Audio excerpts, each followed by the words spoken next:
Hello and welcome to another episode of Joker's Garage. Today we're featuring two vehicles.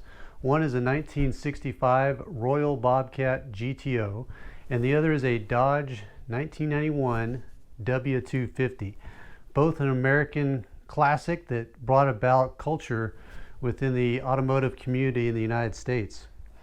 First though, I'd like to kind of give you a tour of the garage. Here we have a one-car garage that's got a hanging ceiling that we put in. We added a air conditioning vent and some LED ballast to help light the garage. After we hung the ceiling, we couldn't put your traditional garage door opener, so I found this LiftMaster that is basically a direct drive that allows the ceiling to be unimpeded. Below us we have a diamond cut rubber matting that we put down. We put some leveling concrete to even the surface, and then around the edges we put these white baseboards to make it look nice. And then inside this closet here we have our laundry room and our toolbox. We finished this with some vertical stripe board and put a tankless water heater in to save some space. Put room for the washer and dryer, and that is our garage. So now on to the vehicles. The 1965 Royal Bobcat that we see here is a unique car with some fascinating history. The pictures behind the car represent the dealership where the Royal Bobcat was made. It was a dealer installed performance kit installed to give that driver the extra edge in performance when they would go out on Woodward Avenue and race the other cars of the day. Jim Wangers was the driving force behind the Royal Bobcat initiative at the dealership, and he's affectionately known as the godfather of the GTO. Really neat guy. I had a chance to meet him this past year out in California. This particular Royal Bobcat was in his collection for over 30 years, and there's nobody better to tell the story than Jim himself, so I'm going to insert a video here and let him tell the story. Jim, the Royal Pontiac dealership, that's a great story, but the Royal Bobcat, tell us about that whole thing. Well, the Bobcat concept, really, which kind of goes back even before the GTO appeared. Royal was involved, as I think I mentioned to you, in this activity even when they were racing and while General Motors was allowing them to race. The whole thing that happened actually is when General Motors said, okay, over, stop. And that was when Pontiac themselves decided, you know, we're going to package this car and kind of keep this whole performance thing going. And that was how the whole conception of the GTO came about. Obviously, what Pontiac had done, and as terrible as this sounds, the reality is that they took racing off the track, because General Motors said, get off the track, right, and put it on the street. Because now you had a car that anybody could go into the dealership and buy, and it had such incredible performance capabilities and was available for such a competitive and attractive price that it did appeal to the very market that we knew we were going out after. You know, if you were able to get a cosigner, you were just over 18 and you could get a cosigner, you could get a loan on these cars. And you had no trouble getting insurance on these cars. So obviously, you know, the dealerships like Royal became a good center of attraction for young people. Royal presented Pontiac with this terrific opportunity to use it as a marketing tool. Where were they located? Promotional, and they were located in Royal Oak, Michigan. It was about 30 miles from the Pontiac headquarters in Pontiac, Michigan, which made it a very appropriate, very nice. And the Pontiac engineering guys, particularly the performance-oriented guys, worked very closely with the Royal mechanics and technicians and developed this car, which by the time the GTO became a reality, the Royal Bobcat thing was really a significant activity, you know. And if you had a GTO with a Royal Bobcat package, And remember I told you how all of the magazines used to come in and get a chance to drive these cars. Well, every one of them would tell you exactly what was in that car, because that was a packaged kit that Pontiac approved, and they knew that it didn't really destroy the warranty. It was not a full race concept. It was really, you know, everything that any good, experienced, hot rod oriented guy would do to a car back in those days to make it run a little better. You got to remember, we had no EPA in those days. Nobody was worried about the emissions. The insurance companies hadn't figured it out. We didn't have to worry really about, you know, breaking any laws or any rules. And the stuff that was done didn't make the cars, you know, unwieldy or difficult to manage. They were really good street cars. And in those days, we had this magnificent fuel full of lead, you know, and so you could pump the compression up to, you know, wherever you wanted to go, 10.5, 10 3/4, 11 and all you did was just get a little more fuel with a little more lead in it, which was available, and these cars would respond. What exactly was the Royal Bobcat package or accessories or program? What did you get with the Royal Bobcat? Well, it was everything. It was a program, it was a package, it was accessories. But here's a real good example. This is a 65. You know, this was the year that Pontiac with the GTO really grew up. In fact, we used to laughingly say that the 65 was everything that was wrong with the 64 fixed. The 65 was really, you know, a very, very well executed and a well-engineered car. What did it take to make a Royal Bobcat? Well, the first thing you did is you worked with the hood scoop. Believe it or not, when that car came off the assembly line, this hood scoop was blocked up. You opened up the hood scoop so that the air intake came in. Okay. Then you moved from there. You put an air cleaner element under it that trapped that cool air, kept the hot air from under the hood, the normal exhaust air that had been manufactured. It kept that from getting up and going. All of the intake really came in through the fresh air system.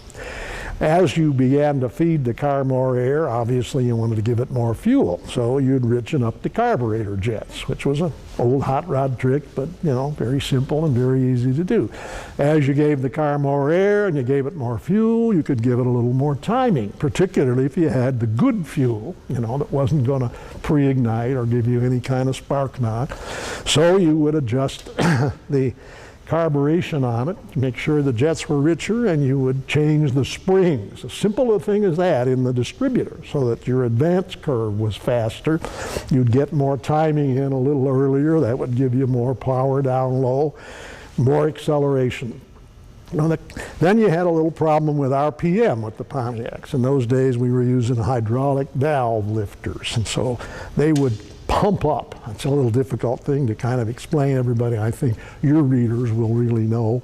So they developed a little lock nut that was put on top. It was a concept pretty similar to the manual lashed valve lifters, and that prevented the lifters from pumping up. So you could take the car right up to its RPM limit, about 5,800 or maybe 6,000. If you were bold enough and, you know, felt ballsy, you could pull a power shift in it and you wouldn't pump up the lifters. Those were the little kind of accessories that were put onto this package. We had a carburetor linkage. Initially, when it came from the factory, it was a hydraulic thing, and there was only two positions on it, all the way closed and all the way open, meaning you floored it, you got your full carburation, the tri-power. Well, they developed what they called a manual or a progressive linkage for it. Took that hydraulic setup all together off. You could get partial throttle. You could get the two end carburetors to come in at half level if you wanted. You could get them, you know, drive around all day on the center carburetor if you were worried about gas mileage, which nobody was at that time. The usual kinds of things, you know, feed it more air, feed it more fuel, give it more timing, take advantage of the good gas, and make the car perform significantly better. Because in those days, because of the compression ratios we carried and because of the good fuel we had, He would respond to every one of those things. So a little here and a little here, a little here, and pretty soon you had this, and you had And something then it was pretty a matter special. of really kind of delicately tuning it, which didn't take a whole lot of sophistication. But that's basically what the Bobcat package. If you were a real serious enthusiast, you might want to pull the cylinder heads and clean up around the valves. You may want to cut the heads a little bit. You may want to put in a little thinner head gasket, all designed to increase the compression or to really improve the flow. Well, we'd best get this thing started. I know you guys want to hear the engine, so I've got her warmed up and hopefully she'll turn over for us.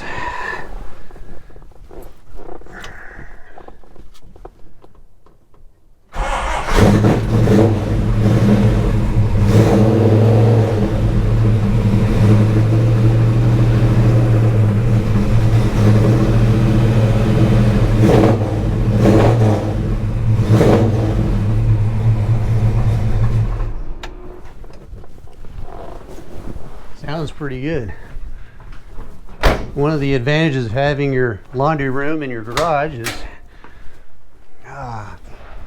now your towels smell like freedom. All right, let's go take a look at the Dodge. Here we have an example of a 1991 Dodge W250. Unfortunately, I wrecked my previous truck, a 2003 Ford Ranger, on my way out to Holloman Air Force Base in New Mexico for some training. But it gave me a chance to buy this unique American icon that also helped develop the culture within the United States of being able to haul your stuff around, classic cars, for example. It gave us a powerful engine, 400 foot-pounds of torque, and now that big diesel truck culture in America is alive and thriving. Dodge just recently announced that they were putting out a Cummins with over 1,000 torque, which is impressive. This one's one of my favorites. I drove in one of these growing up, and I just always loved it.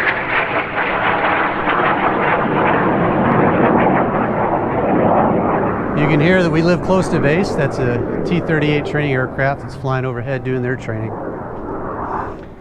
So I hope you enjoyed the tour of the garage.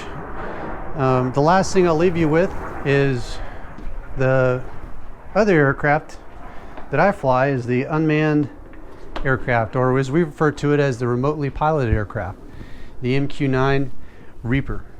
Love the aircraft. It provides our friendly forces on the ground with that persistent overwatch, the tactical patience to keep those guys safe when they're putting their lives on the line, protecting our freedoms. So I've enjoyed flying the MQ-9 Reaper, and it's a fascinating aircraft, larger than most people think.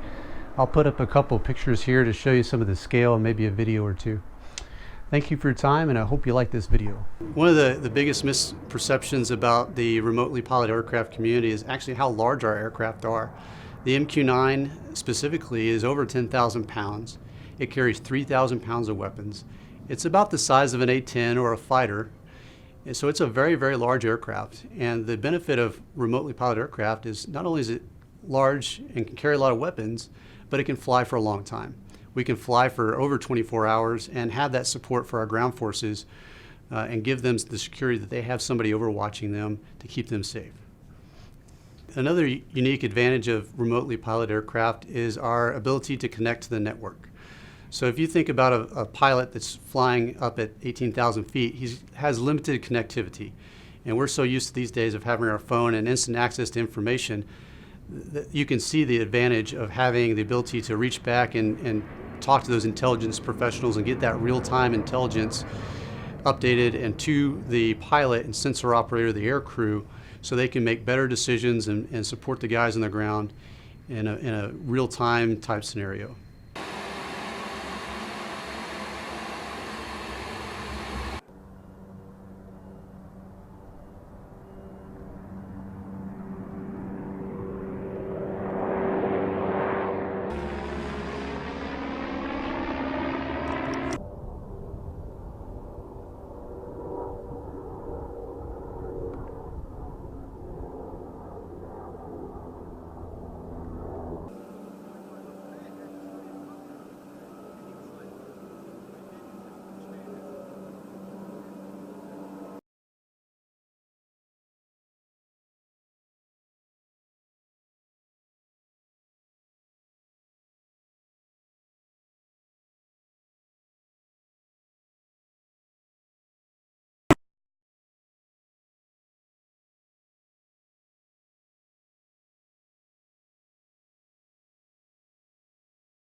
back?